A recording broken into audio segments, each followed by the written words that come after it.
Mais um tema do dia aqui na redação do 00. Esta quarta-feira, Pedro Filipe Maia, diretor de conteúdos multimédia do 00, fala-nos sobre o caso Lassana Diarra. A questão que se impõe é, será esta a sucessora da Lei Bosman? E, portanto, Pedro, pergunto-te, afinal, o que está na origem do caso do jogador francês? É um caso complexo, mas só para começarmos com uma frase que as pessoas entendam, o que está aqui em causa é a rescisão onde não se prova a justa causa para o jogador. Tudo isto porque, e vamos contar aqui o caso só muito rapidamente do que é que aconteceu com o Lassana Diarra. Ele estava a jogar na Rússia, no Lokomotiv de Moscovo, assinou um contrato de 4 anos com o clube em 2013, 2014, mas as coisas não começaram a correr bem, teve uma má relação com o treinador, a performance do jogador, segundo o clube, não estava a ser condizente com aquilo que o clube esperava, e ao fim do primeiro ano o clube tentou renegociar o contrato com ele, pedindo-lhe que baixasse substancialmente o salário. O jogador achou que não era uma medida justa e sai do clube, forçou a saída do clube, rescindiu no fundo unilateralmente com o clube, e isso levou que o clube, o Lokomotiv, fizesse uma queixa na FIFA, à qual a FIFA deu razão ao Lokomotiv e, portanto, o jogador ficou impedido de jogar durante 15 meses e teve que pagar uma quantia à volta dos 10 milhões de euros, ou teria que pagar ao clube. Portanto, esta seria uma rescisão, no fundo, em que a FIFA considerou que não havia justa causa para o jogador decidir sair do clube. O Lassana recorreu ao TAD, ao Tribunal Arbitral do Desporto, que não lhe deu razão, portanto, obrigou ou confirmou a decisão que já tinha sido feita pela FIFA, apenas lhe reduziu o valor a pagar, que ele teria que pagar como multa. Depois, o jogador quis retomar a sua carreira e o Charles Leroy faz uma abordagem ao Lassana Diarra para perceber se poderia ou não contar com ele para depois do Lokomotiv continuar a jogar e o jogador queria isso. Mas houve um aconselhamento ao Charles Leroy que não fizesse, que não contratasse o jogador porque teria que pagar a multa solidária para com o Lokomotiv, os tais menos de 10 milhões de euros, que depois foi reduzida pelo TAD essa multa, e poderia o Charles Leroy ter uma pena de não poder fazer transferências, as famosas transfer bans. O Lassana Diarra sentiu-se lesado e fez uma queixa, tanto contra a FIFA como contra a Federação Belga, porque se sentiu lesado por não poder continuar a jogar e a fazer a sua carreira. Isto depois levou a que o processo se arrastasse nos tribunais durante 10 anos. O Lassana Diarra continuou a jogar 5 anos, está reformado noutros 5, portanto, meio período a jogar, meio período já na reforma. O jogador esteve nos tribunais a batalhar contra aquilo que ele achava que eram os seus direitos e agora saiu a sentença, ganhou. Deram-lhe razão e, portanto, abre-se aqui um novo mundo de possibilidades, sobretudo dando força aos jogadores nestes casos em que não é claro se o jogador tem ou não uma justa causa para rescindir contrato, e esta é a grande novidade dentro deste caso de Lassana Diarra. Importa agora então relembrar o que foi a Lei Bosman. Sim, porque comparam este caso à Lei Bosman, que foi uma lei revolucionária nos anos 90, curiosamente também com um jogador que jogava, ou que queria jogar no novo clube belga, foi também na Bélgica, e chegou a jogar, o Jean-Pierre Bosman chegou a jogar no Charles Leroy também, sendo que o Charles Leroy não é o principal culpado neste caso, apenas quis contratar um jogador.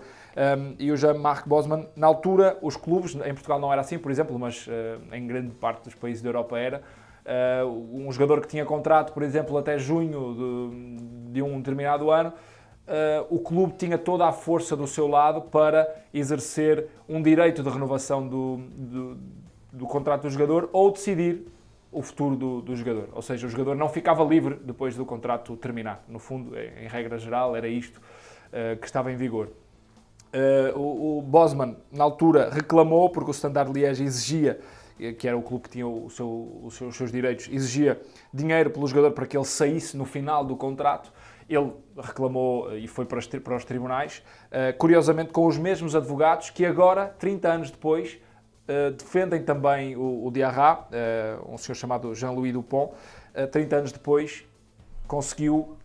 também uma vitória, foi ele que conseguiu dar a razão a Bosman e agora razão também ao Diarra. Na altura ficou então estabelecido que os jogadores no final do contrato eram donos dos seus destinos,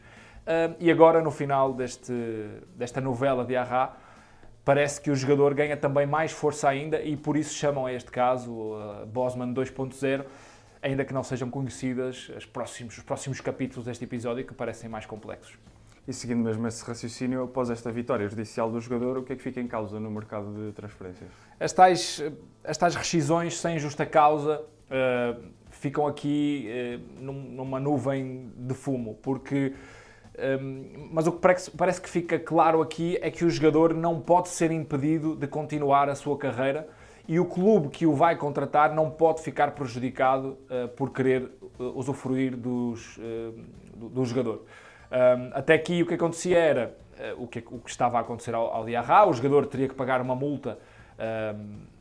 no fundo a sua rescisão de contrato para poder sair e depois seguir a sua vida, ou então, se fosse para tribunal, levava aqui uma sanção, como foi o caso do Diarra, de vários meses sem jogar e ficava impedido de exercer o seu direito de trabalho. O que aqui fica em causa é que o atleta ganha força na sua relação contratual e pode continuar a carreira onde desejar. O clube que o quer pode contratá-lo, pode exercer esse direito de compra do jogador ou dos direitos do jogador. E depois, à parte, esse processo de perceber quem tem ou não razão continua, mas sem prejudicar nem o clube que contrata, nem o próprio jogador. E parece que isto abre aqui uma série de possibilidades nas transferências. Desde logo podemos imaginar casos de assédio a jogadores para forçarem as rescisões de contrato, mas isto terá obviamente que ainda que se discutir muito sobre isto, porque abre aqui uma série de possibilidades. Agora, a parte relevante é que o jogador ganha aqui alguma força mais na relação contratual com os clubes e acaba por ser uma decisão extremamente importante, porque as leis da FIFA acabam por não condizer bem com as leis, por exemplo, da União Europeia, da livre circulação e da lei da concorrência no trabalho. Portanto, parece-me que aqui é importante esta decisão para que o jogador saia um bocadinho mais tranquilo no que diz respeito às rescisões de contrato, porque não vê a sua carreira ser penalizada por uma decisão que depois os tribunais terão que tomar, se têm ou não razão, e depois quem tem que pagar, quanto tem que pagar, será uma decisão posterior e não limitadora da carreira do jogador. Perguntava-te agora se, posto isto, poderemos ver os jogadores saírem mais facilmente dos clubes. Pois, essa é a grande questão que está a colocar aqui o mundo do futebol um bocadinho em polvorosa, porque, como dizia anteriormente, abre-se aqui muitas possibilidades e sabemos que o meio do futebol é muito competitivo, é muito propício a ser,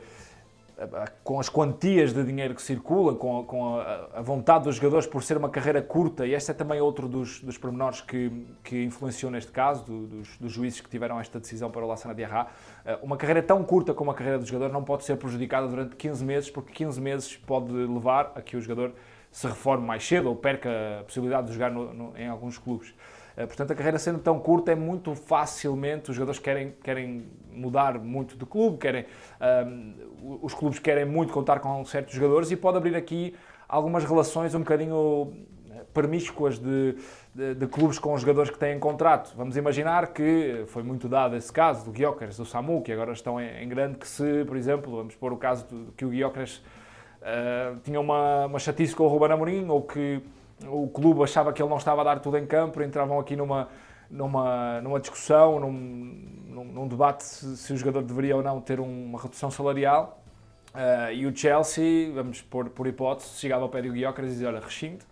vem jogar para o Chelsea em janeiro, logo se vê quem tem razão ou não. Se tivermos que pagar 100, 200 milhões, nós estamos dispostos a pagar, e tu vens, jogas a partir daqui jogas pelo Chelsea, e logo nos entendemos com o Sporting. O jogador não ficava prejudicado. Se não se provasse que o Chelsea tinha aliciado o jogador, o Chelsea também não seria penalizado, e o Sporting ficaria prejudicado aqui com, por exemplo, estamos a dar obviamente um exemplo, com esta transferência.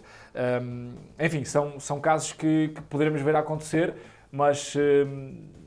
ainda é uma nuvem muito, muito densa que estamos aqui a atravessar, ainda há muita gente a tentar perceber o que é que isto muda, mas a verdade é que, além do jogador ganhar força, o mercado de transferências pode ver aqui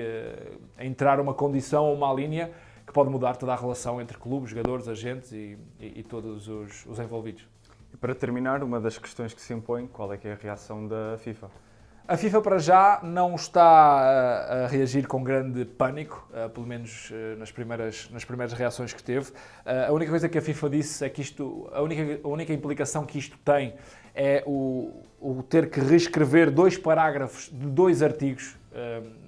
nas transferências de jogadores, o que para já dá uma imagem de tranquilidade do lado da FIFA, mas pode ser um bocadinho mais complexo do que isto, porque se este caso, obviamente, já está decidido, Lassana Diarra terá razão, agora pode haver uma revolução de vários jogadores que passaram pelo mesmo, chegarem aos tribunais e dizerem, olha, eu quero fazer jurisprudência, não sou jurista, especialista nesta linguagem, mas podem comparar os seus casos com este, e se a FIFA deu razão à Lassana Diarra, eu quero também reabrir o meu caso e quero mudar a decisão. Portanto, pode haver aqui uma mudança muito grande de 30 anos deste tipo de acontecimentos. Portanto, para já parece haver alguma tranquilidade do lado da FIFA. Já os sindicatos de jogadores, também os membros da FIFPro, que são os agentes que estão com os jogadores, vieram vangloriar esta decisão, dizendo que é uma decisão histórica. Agora, o que está por provar, ou o que está por saber, é o que vai acontecer daqui para a frente, porque várias possibilidades se abrem e vamos ver como é que se reage dentro dos mercados de transferências futuros. Obrigado por terem assistido a mais um Tema do Dia. Sigam as redes sociais do 00 e não se esqueçam de subscrever o canal para não perderem nenhum tema da atualidade esportiva.